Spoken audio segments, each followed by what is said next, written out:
Bapak Ibu Saudara. Selalu bagi kita semua. Terima kasih buat Tuhan, buat gereja ini yang mempercayakan kepada kami untuk membagikan firman Tuhan saat ini. Tentu kita tetap berdoa buat Bapak Yosemir, dia cepat sehat, pulang ke rumah dalam keadaan sehat, kuat menyambung, katakan amin. Kok belum semua bilang amin? Haleluya. Tepuk tangan Tuhan, haleluya. Sehat itu pulang itu, amin. Ada Tuhan tidak ada buku itu, haleluya. Kami tetap doakan, amin, haleluya. Baik, puji Tuhan. Nah, Bapak Ibu Saudara, pagi hari ini kita akan merenungkan satu tema yang mungkin orang ada yang tidak setuju, nggak apa-apa. Tetapi saya kasih judul COVID-19 mendatangkan kebaikan. Saya ulangi, nggak harus setuju semua, nggak apa-apa. COVID-19 mendatangkan kebaikan.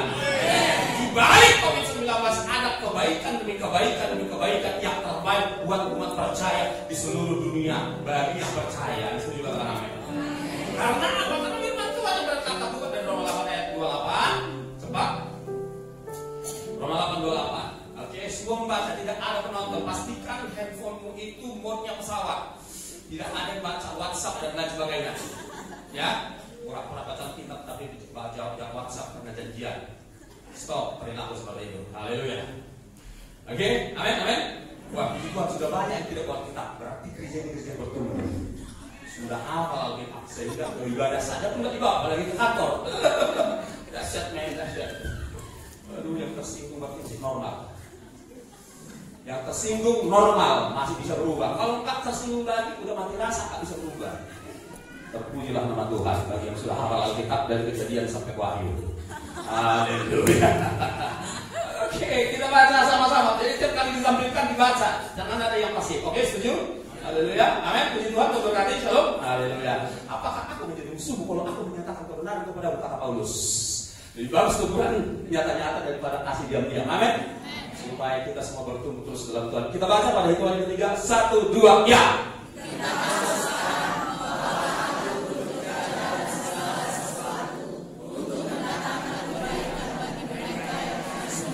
Apapun yang Tuhan izinkan, atau saya ganti kalimatnya, apapun yang terjadi di seluruh dunia ini dan termasuk dalam hidupmu pribadi, jika itu seizin Tuhan, itu pasti mendatangkan kebaikan. Katakan amin.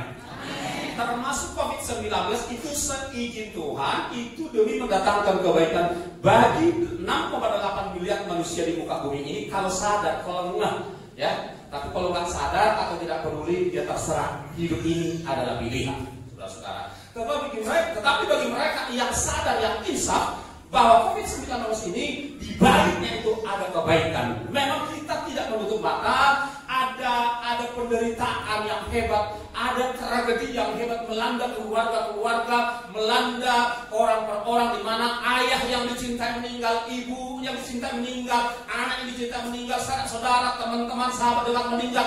Itu sungguh membawa kepedihan yang amat dalam dan yang akan tak terlupakan di sepanjang sejarah. Karena berbeda kematiannya dengan kematian ketika waktu masih normal. Bayangkan seorang istri tidak bisa melihat suaminya dikuburkan di sana, dia harus berada di mobil menyaksikan dari jauh penguburan suami. Ini sungguh perih, sungguh memilukan Bapak Ibu Saudara. Dan kemudian ada banyak masalah-masalah yang ditimbulkan, ada multi masalah yang ditimbulkan oleh COVID-19 ini. Sekarang ekonomi dunia runtuh, keuangan keluarga mulai terancam, saudara-saudara yang dikasih oleh Tuhan. Ada banyak bapak-bapak, ayah di rumah yang saat ini bingung melakukan apa di luar sana. Kalaupun keluar harus keluar duit, tapi di luar sana tidak tahu apa yang harus dilakukan. Sungguh menyedihkan Bapak Ibu Saudara yang dikasih oleh Tuhan. Kita tidak menutup mata akan perkara itu Bapak Ibu yang dikasih oleh Tuhan. Sedih. Ada banyak saat ini. Mungkin sebagian orang, sekian persen dari penduduk Indonesia atau dunia ini, katakanlah 60% ke atas itu nggak apa-apa. Orang Medan bilang nggak diterke, nggak peduli dia soal COVID ini karena masih tebal dia punya simpanan di bank. Tapi bagi yang sekian puluh persen ini ke bawah, saudara-saudara, ini seperti itulah. Tetapi gini, bagi kita orang percaya dengan baik, bagi orang percaya pada Alkitab, percaya pada Yesus Kristus, percaya kepada Allahnya Abraham, Ishak, Yakub, percaya kepada Allah Israel itu, Bapak Ibu Saudara, andai kata, dengar baik, andai kata tidak ada lagi, andai kata tidak ada lagi ladang sawah yang menumbuhkan buah-buahan di muka bumi ini, sehingga tidak ada lagi stok di Bulog dan seterusnya, Tuhan bisa turunkan mana. Yang mau mana, kalau nggak mau ya apa? Aja sendiri kok mau mana. Kan gitu. Yang mana diturunkan makan kata Tuhan. Namanya kasih kok kata Tuhan. Tapi percayalah, selain mana Tuhan pun bisa siapkan makanan yang lain. Kalau toh Tuhan harus menyediakan makanan, karena Tuhan itu kok bengong, ya bisa, nggak setuju, ya terserah.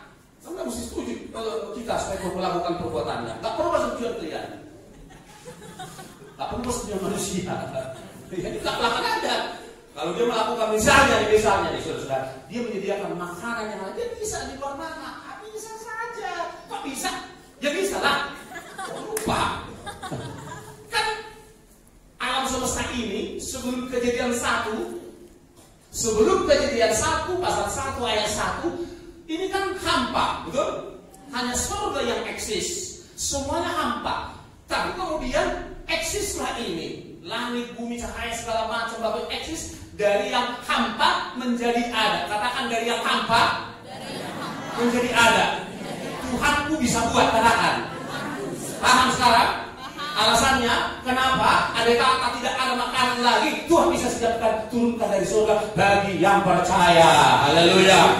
Aminnya kemana? Tinggal di rumah. Aminnya di mana dibuat? Kok kecil kali? Kalau ini cuma 20, ini 100. Jadi tanda amin. Bisa. Bukan emosi, bisa. Kok nggak bisa? Tapi ada pula jaminan dari firman di Kejadian berapa saya lupa. Kejadian pokoknya perjanjian lama dikatakan selama bumi masih ada, menabur menuai masih ada. Yang mau tidak berharap.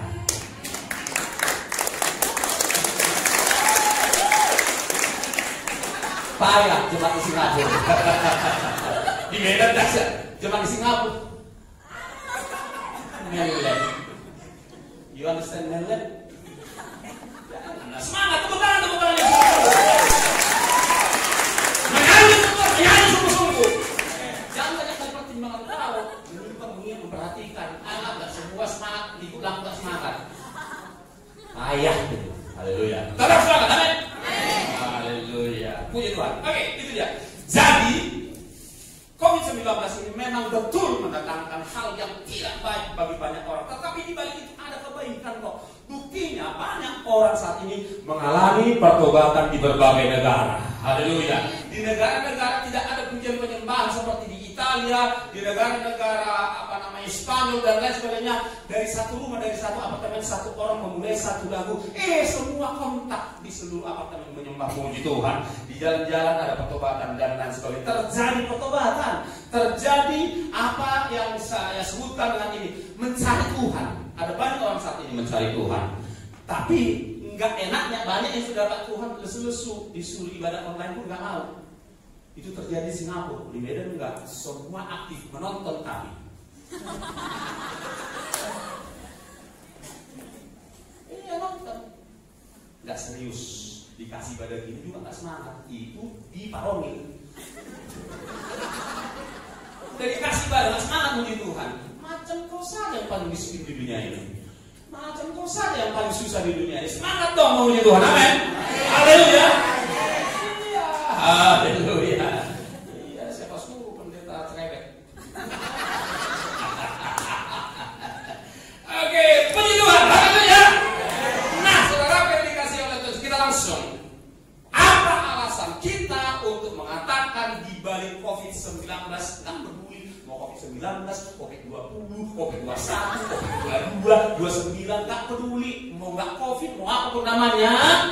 Kalau itu seizin Tuhan terjadi, Tuhan mendatangkan kebaikan bagi yang mengasihi Tuhan. Amin. Haleluya. Kita punya alasan yang pertama, Bapak Ibu Saudara, supaya kebaikan itu kita dapat, dia nggak datang dengan tenang-tenang. Sudah bilang Pak Pendeta, COVID-19 mendatangkan kebaikan, marilah aku duduk santai dan berdiam diri. Kan begitu kan? Jangan. Ada yang harus kita lakukan. Yang setuju katakan amin. Yang pertama saudara-saudara, yang terutama dan penting nomor 1 adalah mengevaluasi cara hidup kita. Ikuti saya. 1. Mengevaluasi cara hidupku. Tampilkan Efesus 5 ayat 15 hingga 21. Efesus 5 ya, yang di atas tetap aktif ya, jangan ada yang lompat ke Facebook ya. Efesus 5 ayat 15 hingga 21. Sudah? Kalau sudah, kita akan baca sama-sama pada hitungan. Oke, baca satu ayat saya, urai satu ayat. 1, 2, 3, ayat 15 dulu. 1, 2, 3. Karena itu perhatikanlah dengan seksama bagaimana kamu hidup. Janganlah seperti orang bohong. Tahan dulu ya. Efesus, ya kan? Efesus 5 ayat yang ke 15. Boleh baca sekali lagi? Gak apa-apa diulang sama teman. 1, 2, 3. Karena itu perhatikanlah dengan seksama bagaimana kamu hidup. Janganlah. Ini dia Bapak Ibu. Kalau kita ingin mendapatkan kebaikan yang Tuhan sediakan di balik COVID, di balik badai apapun yang terjadi dalam hidup kita, maka kita perlu memperhatikan dengan seksama bagaimana kita hidup. Kita perlu memperhatikan dengan seksama. Coba latihan memperhatikan dulu. Lihat orang yang di sebelahmu, perhatikan mulai dari rambutnya, ke matanya, ke hidungnya, ke bibirnya, sampai ke leher saja lah. Oke lah. Misalnya. Perhatikan baik-baik apa yang kau amati di situ dengan saksama, dengan teliti. Ya, harus ada, tidak hanya looking, tapi watching. Harus memperhatikan. Kasih tahu dia, yang lihat pada kamu ini minimal 3. Saya latih saudara untuk memperhatikan dengan seksama. Jangan lihat saya Pak, Bapak lihat saya. Dan perhatikan apa yang ada pada saya. Dengan seksama, ada detailnya. Senyumnya, gesturnya, ya kan, mimiknya, bola matanya, alis tempelnya, ya kan, bulu mata tempel. Kalau ada, itu namanya memperhatikan dengan seksama. Nah sekarang perhatikan hidupmu dengan seksama. Tadi pagi ketika kau bangun, apa yang kau lakukan? Rohani banget. Mantaplah kalau betul. Kalau waktu dosa, bohong. Kalau betul. Setelah itu apa? Jujur. Langsung handphone. Berarti tempat tidurnya sebenarnya berantakan. Bantalnya tadi mana-mana. Itu namanya seksama. Perhatikan bagaimana ketika kau bangun. Setelah itu apa yang kau lakukan pada setengah jam pertama, 1 jam pertama, dan seterusnya. Dan 24 jam sehari apa yang kau lakukan. Itu memperhatikan cara hidup yang saksama. Detail dia, teliti dia, kita perhatikan cara hidup kita. Selama COVID ini, perhatikan cara hidupmu. Betul enggak saudara ini tetap memuji menyembah Tuhan dan baca kita? Betul tidak? Karena kalau enggak, rohmu redup. Dan akhirnya engkau masuk pada new normal. New normal orang Kristen adalah enak tidak baca Alkitab, nyaman enggak berdoa, santai-santai tanpa ada persekutuan dengan Tuhan. Itu new normal. Ada itu merasa itu normal. Udah lah, nggak baca kitab ternyata nggak apa-apa juga, nggak ibadah ke gereja nggak apa-apa juga, ternyata baik-baik saja, ternyata fine-fine saja, ternyata itu new normal yang menipu. Perhatikan cara hidup. Evaluasi sekarang. Sekarang itu evaluasi bagaimana aku hidup selama 3 bulan, 4 bulan terakhir ini. Jika tidak, kebaikan yang Tuhan siapkan itu tidak akan kita dapatkan, saudara-saudara. Karena kita enggak connecting dengan Allah.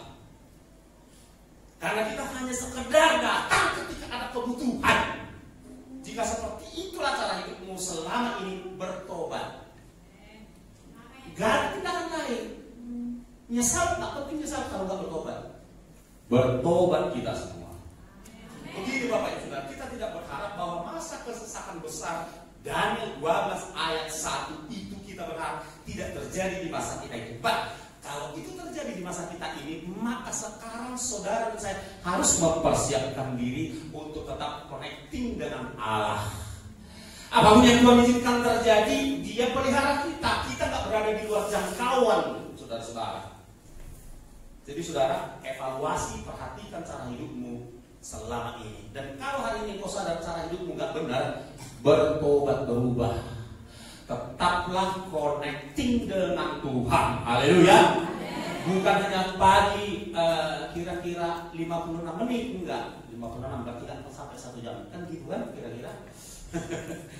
Bukan hanya itu connecting sepanjang hari, sepanjang hari. Kalau engkau dan aku connecting 24 jam sehari, mimpi pun kita saudara, mimpi yang enak, mimpi yang sukacita, mimpi yang membuat kita bangun badan kita ringan, saudara. Saya ngalamin itu saudara-saudara. Minimal 2 malam terakhir saya mengalami seperti itu. Kebangun jam 2 kan, sukacita. Terus supaya mata ngantuk lagi, faktorku urapan sudah jam 1.